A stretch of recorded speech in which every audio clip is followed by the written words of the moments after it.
हरे कृष्णा। प्रिय भक्तगणों, धर्म ज्ञान चैनल पर आपका स्वागत है। आज नवरात्र के तीसरे दिन हम दुर्गा सप्तशती के चौथे अध्याय का पाठ सुनेंगे।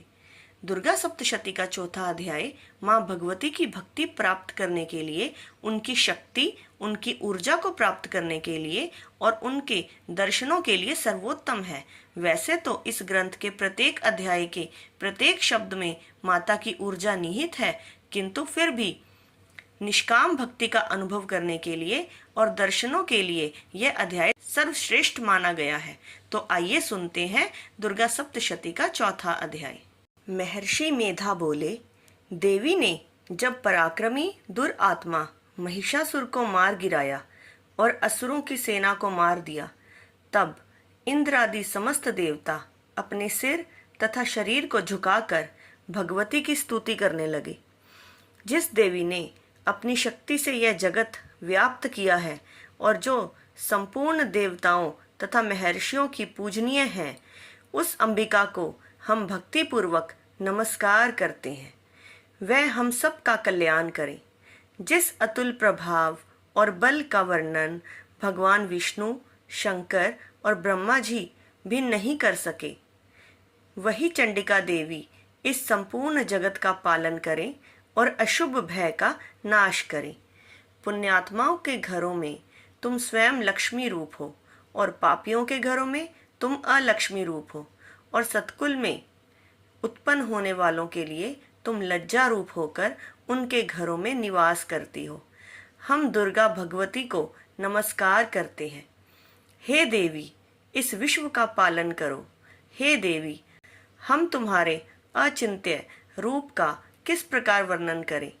असुरों का नाश करने वाले भारी पराक्रम तथा समस्त देवताओं और दैत्यों के विषय में जो तुम्हारे पवित्र चरित्र हैं, उनका हम किस प्रकार वर्णन करें।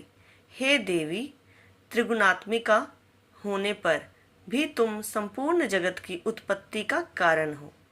हे देवी, भगवान विष्णु, शंकर आदि किसी भी देवता ने तुम्हारा पार नहीं पाया। तुम सबकी आश्रय हो। यह संपूर्ण जगत तुम्हारा ही अंश रूप है, क्योंकि तुम सबकी आदिभूत प्रकृति हो। हे देवी, तुम्हारे जिस नाम के उच्चारण से संपूर्ण यज्ञों में सब देवता तृप्ति लाभ करते हैं, वह स्वाहा तुम ही हो। इसके अतिरिक्त तुम पितरों की तृप्ति का कारण हो, इसलिए सब आपको स्वधा कहते हैं। हे देवी, वह विद्या जो मोक्ष को देने वाली है, जो अचिंत्य महाज्ञान स्वरूपा है, तत्वों के सार को वश में करने वाले, संपूर्ण दोषों को दूर करने वाले, मोक्ष की इच्छा वाले मुनिजन जिसका अभ्यास करते हैं, वह तुम ही हो। तुम वाणी रूप हो और दोष रहित ऋग तथा यजुर्वेदों की एवं उद्गीत और सुंदर पदों के पाठ वाले सामदेव की आश्रय रूप हो। तुम भगवती हो। इस विश्व की उत्पत्ति एवं पालन के लिए तुम वार्ता के रूप में प्रकट हुई हो और तुम संपूर्ण संसार की पीड़ा हरने वाली हो। हे देवी, जिससे सारे शास्त्रों को जाना जाता है, वह मेधा शक्ति तुम ही हो, और दुर्गम भवसागर से पार करने वाली नौका भी तुम ही हो। लक्ष्मी रूप से विष्णु भगवान के हृदय में निवास करने वाली और भगवान महादेव द्वारा सम्मानित गौरी देवी तुम ही हो।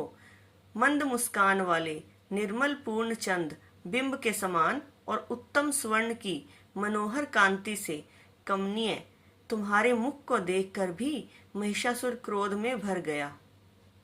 यह बड़े आश्चर्य की बात है। और हे देवी, तुम्हारा यही मुख जब क्रोध से भर गया तो उदय काल के चंद्रमा की भांति लाल हो गया और तनी हुई भौहों के कारण विकराल रूप हो गया। उसे देखकर भी महिषासुर के शीघ्र प्राण नहीं निकल गए। यह बड़े आश्चर्य की बात है। आपके कुपित मुख के दर्शन करके भला कौन जीवित रह सकता है। हे देवी, तुम हमारे कल्याण के लिए प्रसन्न हो। आपके प्रसन्न होने से इस जगत का अभ्युदय होता है, और जब आप क्रुद्ध हो जाती हैं तो कितने ही कुलों का सर्वनाश हो जाता है। यह हमने अभी अभी जाना है कि जब तुमने महिषासुर की बहुत बड़ी सेना को देखते देखते मार दिया है। हे देवी, सदा अभ्युदय प्रताप देने वाली तुम जिस पर प्रसन्न हो जाती हो वही देश में सम्मानित होते हैं। उनके धन यश की वृद्धि होती है, उनका धर्म कभी शिथिल नहीं होता और उनके यहाँ अधिक पुत्र पुत्रियां और नौकर होते हैं। हे देवी, तुम्हारी कृपा से ही धर्मात्मा पुरुष प्रतिदिन श्रद्धा पूर्वक यज्ञ करता है और धर्मानुकूल आचरण करता है और उसके प्रभाव से स्वर्ग लोक में जाता है, क्योंकि तुम तीनों लोकों में मनवांछित फल देने वाली हो। हे माँ दुर्गे, तुम स्मरण करने पर संपूर्ण जीवों के भय नष्ट कर देती हो और स्थिर चित्त वालों के द्वारा चिंतन करने पर उन्हें और अत्यंत मंगल देती हो। हे दरिद्र दुख नाशिनी देवी, तुम्हारे सिवा दूसरा कौन है? तुम्हारा चित्त सदा दूसरों के उपकार में लगा रहता है। हे देवी, तुम शत्रुओं को इसलिए मारती हो कि उनके मारने से दूसरों को सुख मिलता है। वह चाहे नरक में जाने के लिए चिरकाल तक पाप करते रहे हो, किंतु तुम्हारे साथ युद्ध करके सीधे स्वर्ग को जाएं, इसलिए तुम उनका वध करती हो। हे देवी, क्या तुम दृष्टिपात मात्र से समस्त असुरों को भस्म नहीं कर सकती? अवश्य ही कर सकती हो, किंतु तुम्हारा शत्रुओं को शस्त्रों के द्वारा मारना इसलिए है कि शस्त्रों के द्वारा मरकर वे स्वर्ग को जावें। इस तरह से हे देवी, उन शत्रुओं के प्रति भी तुम्हारा विचार उत्तम है। हे देवी, तुम्हारे उग्र खड्ग की चमक से और त्रिशूल की नोक की कांति की किरणों से असुरों की आंखें फूट नहीं गई। उसका कारण यह था कि वे किरणों से शोभायमान तुम्हारे चंद्रमा के समान आनंद प्रदान करने वाले सुंदर मुख को देख रहे थे। हे देवी, तुम्हारा शील बुरे वृतांत को दूर करने वाला है और सबसे अधिक तुम्हारा रूप है, जो न तो कभी चिंतन में आ सकता है और न जिसकी दूसरों से कभी तुलना ही हो सकती है। तुम्हारा बल व पराक्रम शत्रुओं का नाश करने वाला है।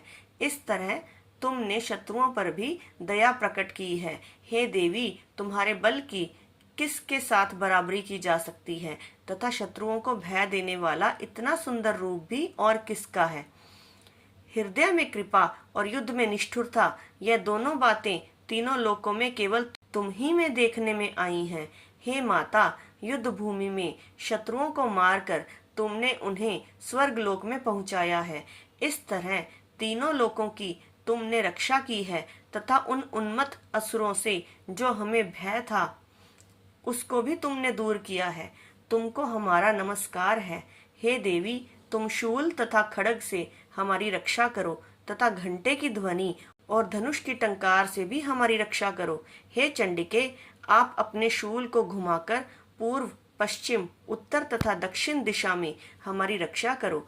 तीनों लोकों में जो तुम्हारे सौम्य रूप हैं तथा घोर रूप हैं, उनसे हमारी रक्षा करो तथा इस पृथ्वी की रक्षा करो। हे अंबिके, आपके कर पल्लवों में जो खड्ग, शूल और गदा आदि शस्त्र शोभा पा रहे हैं, उनसे हमारी रक्षा करो। महर्षि बोले कि इस प्रकार जब सब देवताओं ने जगत माता भगवती की स्तुति की और नंदवन के पुष्पों तथा गंध अनुलेपों द्वारा उनका पूजन किया और फिर सबने मिलकर जब सुगंधित व दिव्य धूपों द्वारा उनको सुगंधित निवेदन की, तब देवी ने प्रसन्न होकर कहा, हे देवताओं, तुम सब मुझसे मनवांछित वर मांगो।